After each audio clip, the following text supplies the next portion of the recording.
네, 목요일은 사건 앤 피플이 있는 시간입니다. 정말 알 수 없는 마치 끔찍한 사건들이 주변에 많은데요. 그 이면을 들여다보면서 그 사건을 좀 막을 수도 있도록 또 예방할 수 있도록 해보는 시간입니다.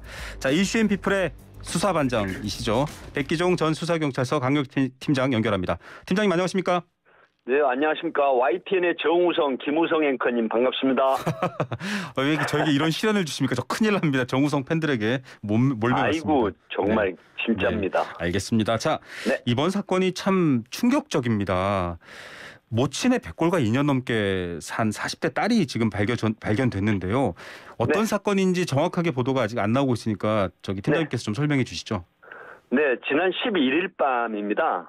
인천 간석동 한 빌라 앞에서 이 여성 한 분이 112 신고를 합니다. 네. 내용이 뭐냐면 70대 어머니가 연락이 안 돼서 그 함께 사는 언니네 집에 이제 살고 있는데 연락을 해도 안 돼서 집에 찾아왔는데 언니가 안에 있는 것 같은데 문을 열어주지 않는다. 그래서 네. 이상한 생각이 든다. 네. 이제 이렇게 돼가지고 112 신고를 합니다. 네. 경찰관이 이제 현장을 출동을 해서 경찰관이라고 밝히고 문을 두드리는데도 불구하고 열어주지 않는 거죠. 예. 그래서 이제 소방서에 협조를 요청해서 강제로 이제 문을 열고 들어가서 보니까 그 47세 된 그 셋째 딸로 알려지고 있는데 네네. 이분이 집안에 있는 거예요. 아, 그래서 이제 방안을 보니까 그 신고한 동생분하고 같이 방안을 봤는데 방 안에 미라 형태의 그 사망한 시신이 발견된 거죠. 네. 그래서 이제 이분이 누구냐라고 물으니까 그 딸이 모친이다. 근데 2020년 8월달에 사망을 했다. 그래서 이제 그 증거가 뭐냐? 당신이 혹시 가해를 한 게 아니냐? 네네. 이렇게 했는데 2020년 8월에 엄마가 숨을 쉬지 않는다. 이런 메모장도 발견이 된 거예요. 아, 네. 그래서 일단 경찰이 현장에서 시신 유기 혐의로 긴급 체포해가지고 구속한 그런 사건입니다. 그러면 사실 저희가 좀 걱정하는 방향이 예전에 대구에서도 이 병든 아버지에게 제대로 치료를 하지 않고 방치해서 사망에 이르게 한 사건이 있었잖아요. 그렇죠. 네네네. 그건 사실 좀 약간 어떻게 보면 살인의 죄명의 성격이랑 좀 가까운 면이 있었는데 이 사건은 네. 그렇게 볼 수 있나요? 그냥 자연사하신 건지 이게 걱정이네요. 사실 이제 이 부분은 그 미라 형태로 부검도 의뢰를 하고 했지 않습니까? 네네. 예, 그럼에도 불구하고 그 2년여의 세월이 이제 흘렀기 때문에 이게 쉽지가 않은 부검 상황이 쉽지가 않은 상황인데 예. 어찌됐든 그 학대 행위라고 하는 부분은 꼭 어떤 신체적 학대 네. 이런 것도 있지만 방임이나 정서적 학대도 있거든요. 네. 그렇기 때문에 그 대구의 사건하고 좀 유사한 점은 있지만 어쨌든 이건 목적 있는 방임이다. 좀 이런 사건입니다. 그 그러니까 목적이 내용이 뭐냐면 네.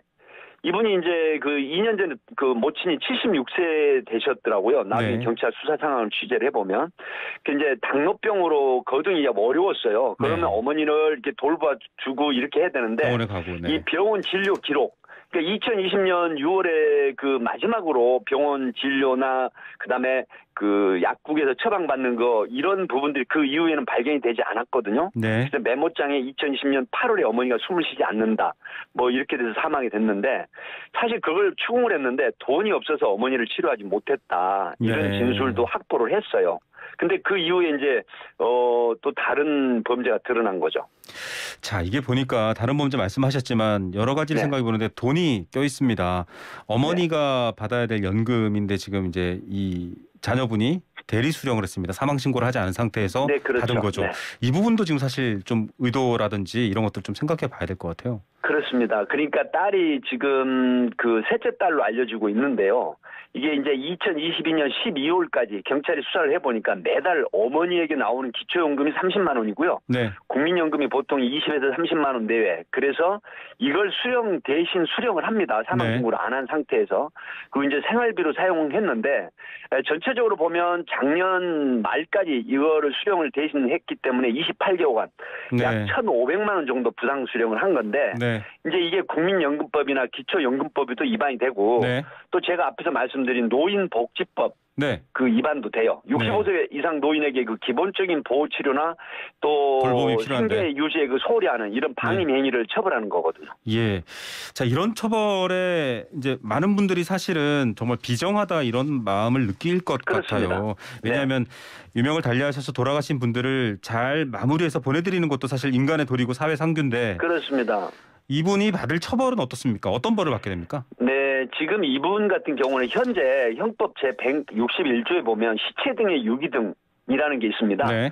그 1항에 보면 시체, 유골, 유발, 관 속에 넣어둔 물건을 손괴하거나 유기, 은닉 또는 영득한 자는 7년 이하 징역에 처한다는 규정이 있습니다. 네. 근데 지금 이분 같은 경우에는 노인복지법, 65세 이상 노인에 대한 그 학대 행위라든가 방임, 그리고 국민연금법, 기초연금법 이런 부분들이 이제 경합범으로 지금 부각이 됐잖아요. 네네. 그래서 시신 유기 방치 기간이 이제 길고 또 모친의 그 연금을 부정 수령해서 사용하는 목적이지 않습니까? 그래서 네. 죄질이 굉장히 불량하기 때문에 아마 이게 경합죄로 보면 시신 유기죄로 처벌하는 그 규정이 7년 이하 징역이지 않습니까? 그럼 네. 최대 7년까지도 형을 살릴 수 있는 이런 거기 때문에 아마 경합죄까지 더해주면 상당한 중형이 처해질 가능성이 굉장히 높다 이렇게 분석이 됩니다. 네, 죄에 대한 정당한 처벌도 중요하지만 좀 사회의 경종이 있었으면 좋겠습니다. 어쩌다가 돌아가신 부모를 백골 상태로 2년간 방치를 할까요? 그렇습니다. 팀장님 안타깝습니다. 현장 강력 네. 사건 현장도 많이 보셨을 텐데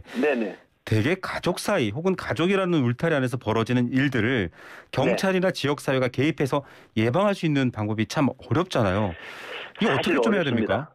네, 이제 가족이기 때문에 이 적극적 조치가 쉽지 않거든요. 네. 그 일례를 보면 그 아동학대 사건 같은 경우도 경찰이 출동을 하지 않습니까? 네네. 그러면 우리 가족 일이야. 아이는 내가 훈육해. 이러면서 굉장히 경찰에게 그 반감을 가지는 부분이 있고 협조를 안 한 부분이 있지 않습니까? 네네. 어쨌든 이 사건은 65세 이상 노인을 학대하거나 방임하는 정황을 이제 신고했을 때 과연 노인복지법에서 우리가 이걸 들여다봐야 됩니다. 부양 의무자라고 하는 거는 배우자와 직계 비속이나 그 배우자 이게 사실은 포함을 하거든요. 네네. 그래서 보호자라 하면 부양 의무자나 업무 고용 등의 관계로 사실상 노인을 보호하는 자로 규정하고 있는데 네네. 이게 현실적으로 쉽지 않은 게 저는 그래서 이런 제안을 드립니다. 이 사건에. 그 지자체하고 연동을 해서 사회보호사나 요양보호사 이런 분들 계시잖아요. 네네. 그렇죠. 이런 분들이 이제 가가오 방문해서 65세 이상 노인 되는 분들을 파악을 하지 않습니까? 네네.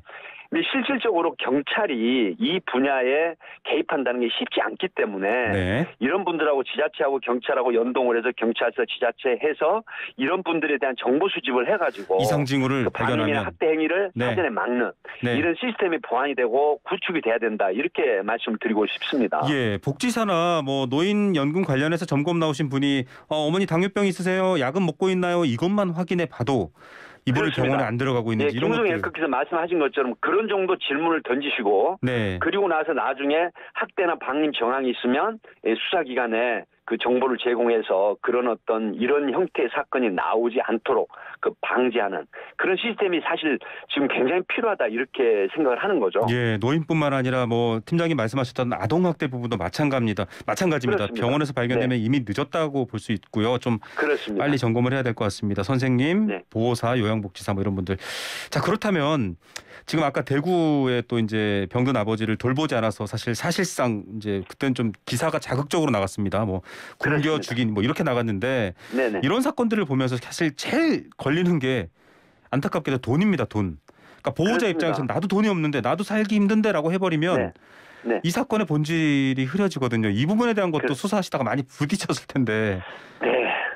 지금 이 사건하고 좀 동일하게 볼 수 있는 걸 제가 취재를 해봤는데요. 네네. 그 20대 아들이 지난해 1월부터 4개월 동안 그 충남 서산에서 일어난 거잖아요. 네네. 이제 당뇨와 치매 앓고 있는 그 60대 아버지 이제 생존에 계신 거예요. 거동이 네네. 불편하신 분인데 정말 그 방송에서 참 다루기 싫지만 말씀을 경종을 울리는 뜻에서 말씀을 드리면 뺨 가슴 때리고 아버지입니다. 자기 친아버지. 그렇죠. 예, 그 목 조르고 폭행해서. 폭행하고 그러다가 이제 동반 자살을 실패를 합니다. 네. 그런데 그 이후에 한 달간이나 약이나 음식을 먹이지 않은 상태에서 정말 끔찍합니다. 하반신에 그 뜨거운 물을 부어서 방치하고 네. 그래서 결국 영양불량이나 학대죠, 당뇨 합병증은 이제 돌아가셨잖아요. 네네. 근데 이분을 냉장고에다가 또 방치하고 맞습니다. 그래서 이제 아들이 구속이 됐는데 이게 결국은 뭐냐면 그 분노 그다음에 감정 이런 범죄거든요. 가족 간에도. 네. 그러니까 당신으로 인해서 내가 이렇게 불행하게 살아.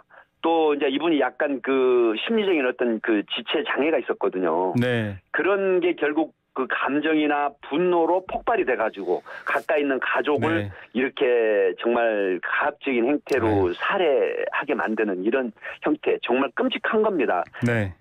정말 이런 일이 일어나지 않는 방법을 좀 찾아내면 좋겠는데요. 그건 또 뭐 범죄 영역, 사건의 영역이 아니라 좀 더 큰 정책 제도의 영역이기도 합니다. 그렇습니다. 근데 사실 절실한 거거든요. 그 사회 맞습니다. 안전망이라는 부분이. 네, 이런 비극을 막을 수 있는 방법들은 정치권에서도 고민을 해 주셔야 될 것 같고요. 또 경찰들도 네. 가족 일입니다. 뭐 괜찮아요라고만 돌아서지 마시고 주변 네네. 단체 지자체를 통해서라도 이상 징후 생기면 바로 경찰에 연락해 달라. 좀 적극적으로 행정하셨으면 좋겠다라는 바람이 있습니다. 그렇습니다.